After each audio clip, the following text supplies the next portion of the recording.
राधे राधे। जय श्री कृष्ण। पुरुषोत्तम मास के महत्तम का 20वां 21वां और 22वां अध्याय सुनते हैं। 20वां अध्याय। श्री सूत जी बोले, नारायण जी के मुख से राजा दृढ़धनवा के चरित्र को सुनकर आगे की कथा बताने के लिए उनसे प्रार्थना करने लगे।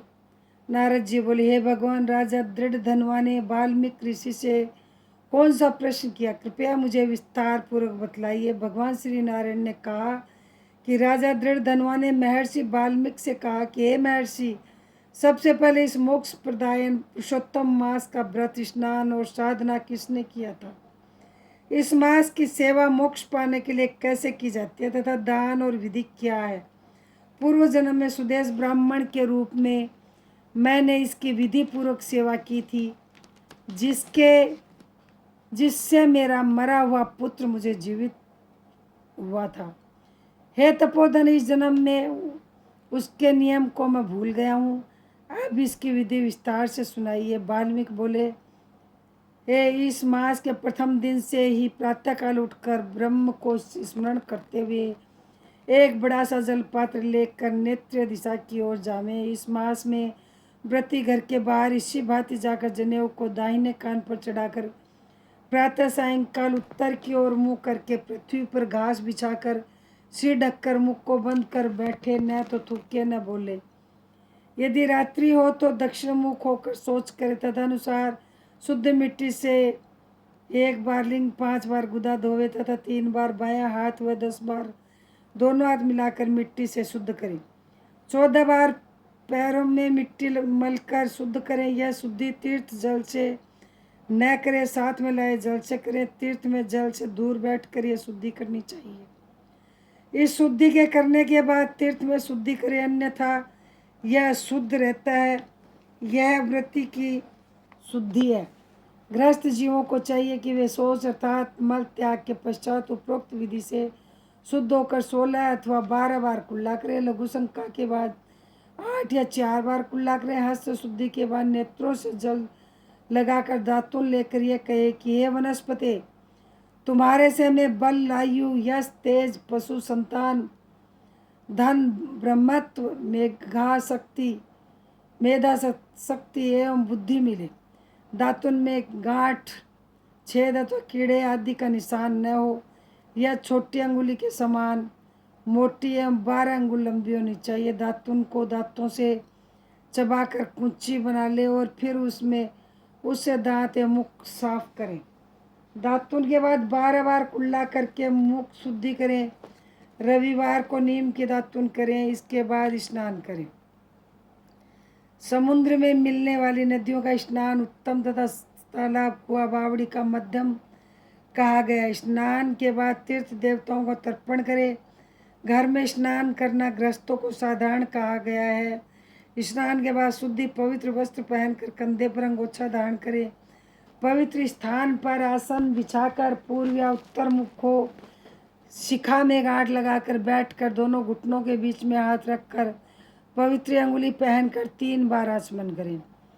पवित्र आचमन के बाद गोपी चंदन अथवा मृतिका से खड़ी लकीरों वाला उधर्व पुंडर या आड़ी लकीरों वाला त्रिपुंड लगाकर दोनों के मध्य में बिंदी लगाकर तिलक करें। गोपी चंदन से भुजाओं पर शंख और चक्र बनावे।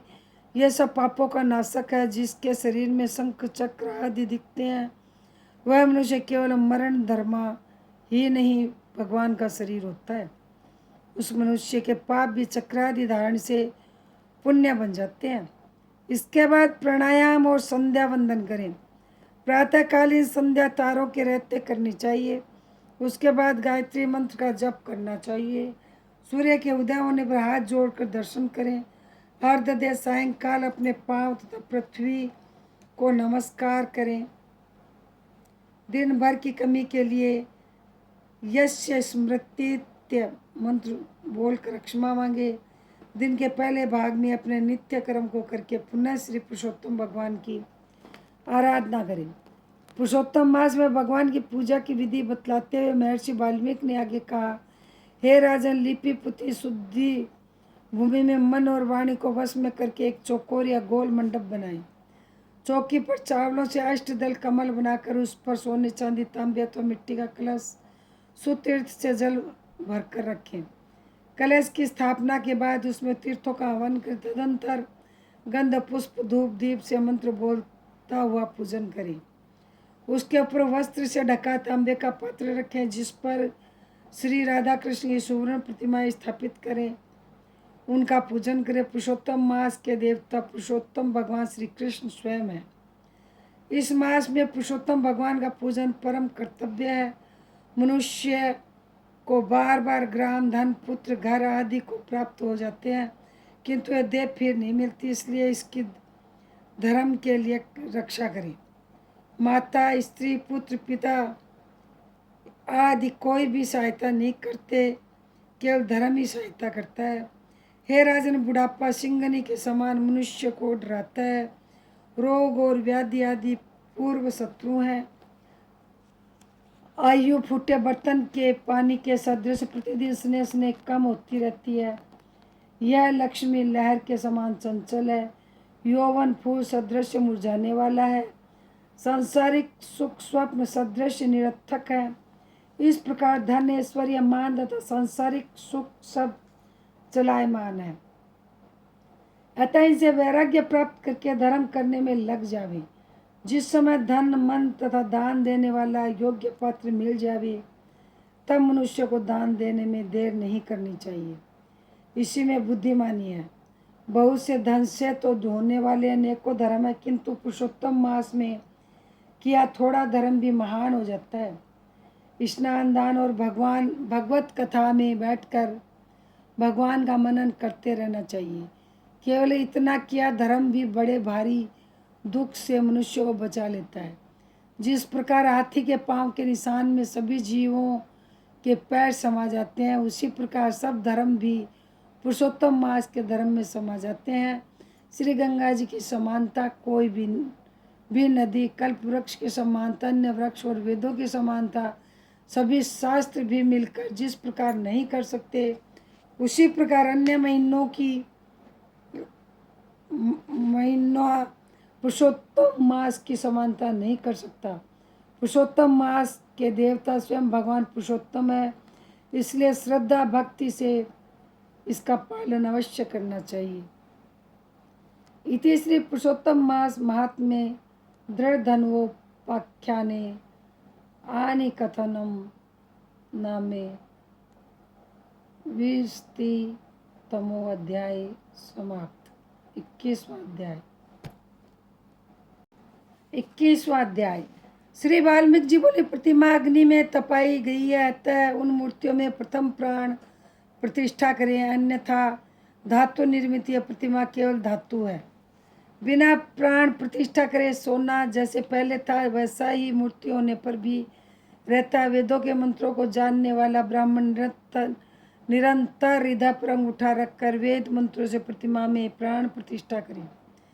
इस मूर्ति के लिए प्राण रहे या उस मूर्ति के लिए प्राण जाए, यह भावना मन में निरंतर रखें। इस प्रकार प्रतिमा को देवत्व लाने के लिए स्वाहा लगाकर यजुर्वेद के मंत्रों को पढ़ें।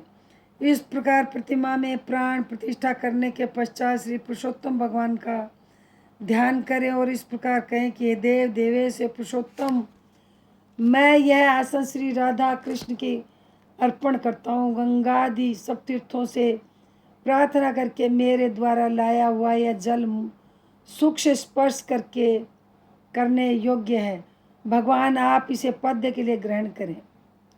ऐसा कहकर पद्य देवें श्री गंगा जी का जल सुंदर कलश में रखें और कहें, इस गंगा जल का आचमन करिए। ऐसा कहकर आचमन अपरण करें, फिर पंचामृत से स्नान करावें, फिर आचमन दें। सर्व कामनाओं की सिद्धि के लिए यह 2 पीताम्बर मैं आपको भेंट कर रहा हूँ। इस प्रकार वस्त्र देकर आचमन करावें।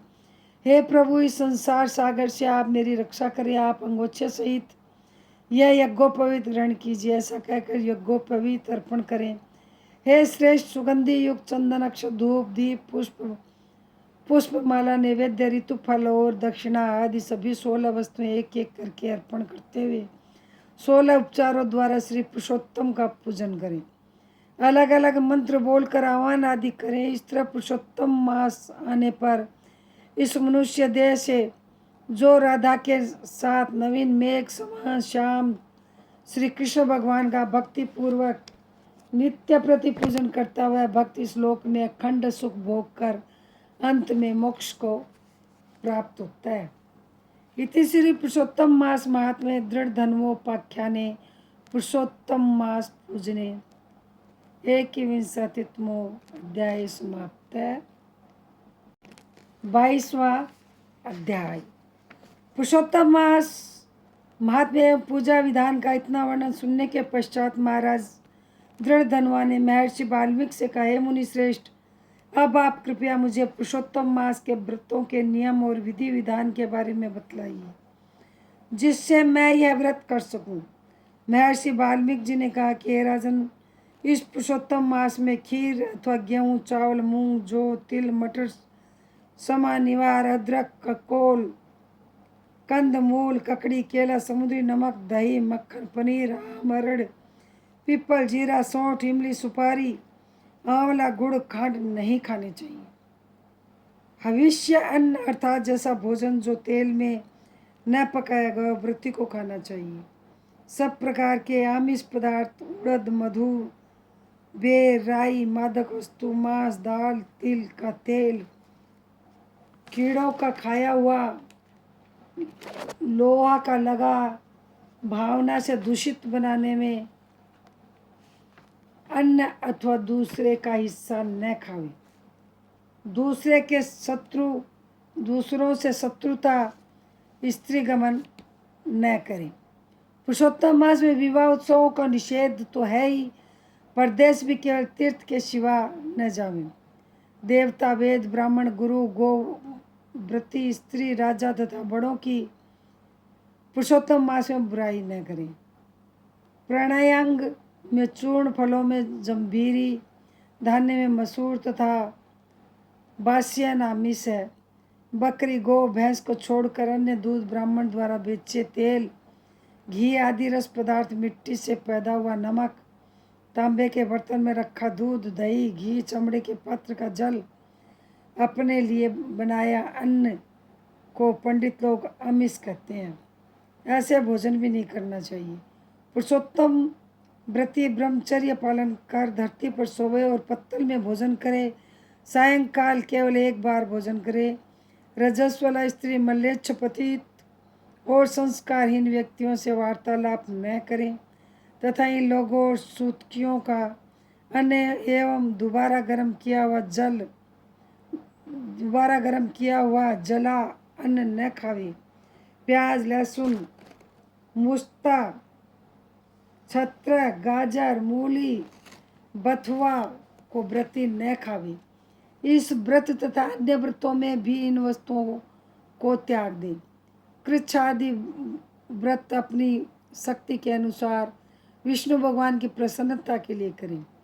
पेठा, काशीफल, तरुणी, मूली, नारियल, कलिंग फल, आंवला, गोला, अलम्बू, पटोल, बेर, बैंगन, बली साग, बेल, कमलनाल और जल में उत्पन्न होने वाले फल फूल पुरुषोत्तम मास के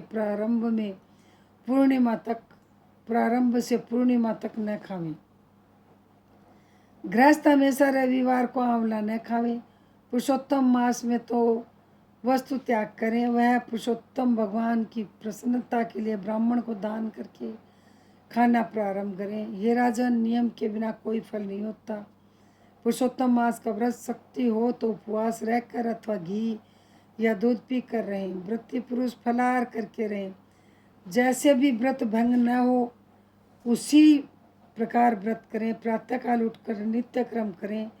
फिर श्री कृष्ण को हृदय में स्मरण करके भक्ति पूर्वक नियम धारण करें। श्रीमद् भागवत की कथा इस मास में सुने।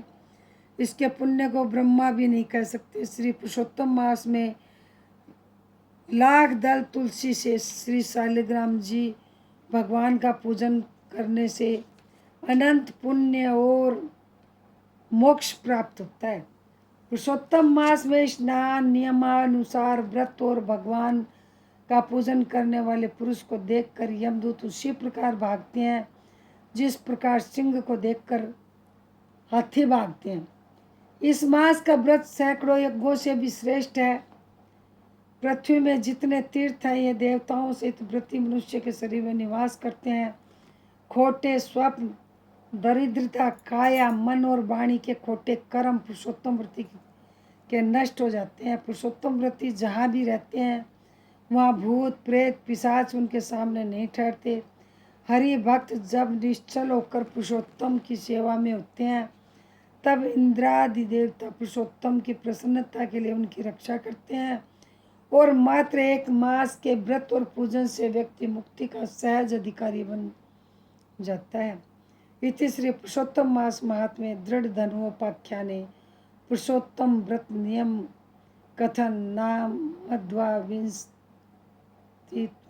अध्याय समाप्त है। यदि मेरा ये वीडियो आपको अच्छा लगा हो तो मेरे चैनल को सब्सक्राइब नहीं कर रखा हो तो सब्सक्राइब करें, लाइक करें, शेयर करें, बेल आइकन प्रेस करें जिससे मेरा अगला वीडियो आपके पास जल्दी पहुंचे। जय श्री कृष्ण, जय श्री श्याम, राधे राधे।